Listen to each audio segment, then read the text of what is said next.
आखिर भगवान श्री कृष्ण ने राधा रानी से विवाह क्यों नहीं किया? हिंदू धर्म ग्रंथों में इस प्रसंग से जुड़ी कई कथाएं प्रचलित हैं, जिनमें से सबसे पहली कथा के अनुसार ऐसा माना जाता है कि राधा कोई और नहीं बल्कि श्री कृष्ण का ही एक रूप थी। स्कंद पुराण की माने तो श्री कृष्ण को आत्मा राम भी कहा जाता है, अर्थात जो अपनी आत्मा में ही रमण करते हुए आनंदित रहता है और उसे आनंद की अनुभूति के लिए किसी अन्य की आवश्यकता नहीं होती। उनकी आत्मा तो राधा ही है, अतः राधा और कृष्ण को कभी अलग नहीं किया जा सकता। ऐसे में फिर राधा और श्री कृष्ण के विवाह होना और बिछड़ने का सवाल ही नहीं उठता। श्री कृष्ण ने ही खुद को दोनों रूपों में प्रकट किया है। ये भगवान का एक मनोरम रूप है। पुराणों में उनके इस रूप को रहस्य, अध्यात्म और दर्शन से जोड़कर देखा गया। वहीं ब्रह्म वैवर्त पुराण में वर्णित कथा के अनुसार श्री कृष्ण के साथ राधा गोलोक में रहती थी। एक बार उनकी अनुपस्थिति में श्री कृष्ण अपनी दूसरी पत्नी विरजा के साथ घूम रहे थे। तभी राधा आ गई। वे विरजा पर नाराज होकर वहां से चली गई। श्री कृष्ण के सेवक और मित्र श्री दामा को राधा का यह व्यवहार ठीक नहीं लगा और वे राधा को भला बुरा कहने लगी। राधा ने क्रोधित होकर श्री दामा को अगले जन्म में शंखचूड़ नामक राक्षस बनने का श्राप दिया। इस पर श्री दामा ने भी उनको पृथ्वी लोक पर मनुष्य रूप में जन्म लेकर 100 वर्ष तक कृष्ण विछोह का श्राप दे दिया। राधा को जब श्राप मिला था तब श्री कृष्ण ने उनसे कहा था कि तुम्हारा मनुष्य रूप में जन्म तो होगा, लेकिन तुम सदैव मेरे पास रहोगी। यही कारण था कि राधा और श्री कृष्ण का बचपन में विछोह हो गया था। जबकि रामचरितमानस के बालकांड के अनुसार एक बार विष्णु जी ने नारद जी के साथ छल किया था।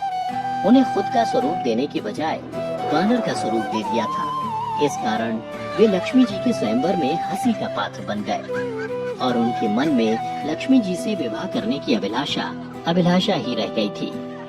नारद जी को जब इस छल का पता चला तो वे क्रोधित होकर वैकुंठ पहुँचे और भगवान को बहुत भला बुरा कहा और उन्हें पत्नी वियोग का श्राप दे दिया। नारद जी के श्राप की वजह से रामावतार में भगवान रामचंद्र जी को सीता का वियोग सहना पड़ा था और कृष्णावतार में देवी राधा का। इसके अलावा एक अन्य पौराणिक कथा के अनुसार राधा श्री कृष्ण से 5 वर्ष बड़ी थी।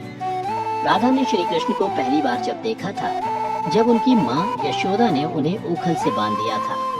कुछ लोग कहते हैं कि वह पहली बार गोकुल अपने पिता वृषभानु जी के साथ आई थी, तब श्री कृष्ण को पहली बार देखा था।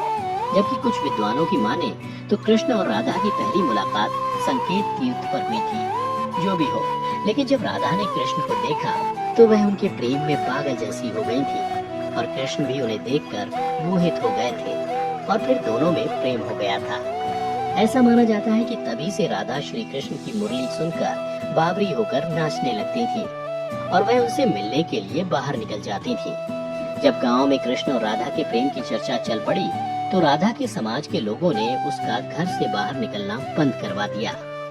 जिसके बाद एक दिन श्री कृष्ण ने अपनी माता यशोदा से कहा कि माता, मैं राधा से विवाह करना चाहता हूँ। यह सुनकर यशोदा मैया ने कहा कि राधा तुम्हारे लिए ठीक लड़की नहीं है। पहला तो यह है कि वह तुमसे 12 साल बड़ी है और दूसरा यह है कि उसकी मंगनी रायाण के साथ पहले से ही हो चुकी है और वह कंस की सेना में है जो अभी युद्ध लड़ने गया है।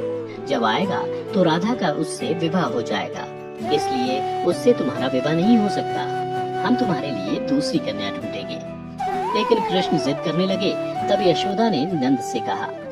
कृष्ण ने नंद की भी बात नहीं मानी। तब नंद बाबा कृष्ण को गर्ग ऋषि के पास ले गए। गर्ग ऋषि ने कृष्ण को समझाया कि तुम्हारा जन्म किसी खास लक्ष्य के लिए हुआ है। इसकी भविष्यवाणी हो चुकी है कि तुम तारणहार हो। इस संसार में तुम धर्म की स्थापना करोगे। तुम्हें इस ग्वालन से विवाह नहीं करना चाहिए। तुम्हारा एक खास लक्ष्य है। तब श्री कृष्ण कहते हैं कि मुझे नहीं बनना तारणहार। मैं तो अपनी गायों, ग्वालनों और इन नदी पहाड़ों के बीच ही रहकर प्रसन्न और आनंदित हूँ। और यदि मुझे धर्म की स्थापना करनी है तो क्या मैं इस अधर्म के साथ शुरुआत करूं कि जो मुझे चाहती है और जिसे मैं प्रेम करता हूं उसे छोड़ दूं? यह तो न्याय नहीं है। गर्ग मुनि हर तरह से समझाते हैं लेकिन कृष्ण नहीं समझते हैं। तब गर्ग मुनि उन्हें एकांत में यह रहस्य बता देते हैं कि तुम यशोदा और नंद के पुत्र नहीं, देवकी और वासुदेव के पुत्र हो और तुम्हारे माता पिता को कंस ने कारागार में डाल रखा है। यह सुनकर श्री कृष्ण कुछ भी कहने की स्थिति में नहीं रहे और फिर उन्होंने कहा कृपया मेरे बारे में कुछ और बताइए। तब गर्ग मुनि ने कहा कि नारद ने तुम्हें पहचान लिया है और तुमने अपने सभी गुणों को प्रकट कर दिया है। तुम्हारे जो लक्षण इस ओर संकेत करते हैं कि तुम ही वह महापुरुष हो जिसके बारे में ऋषि मुनि चर्चा करते हुए आ रहे हैं।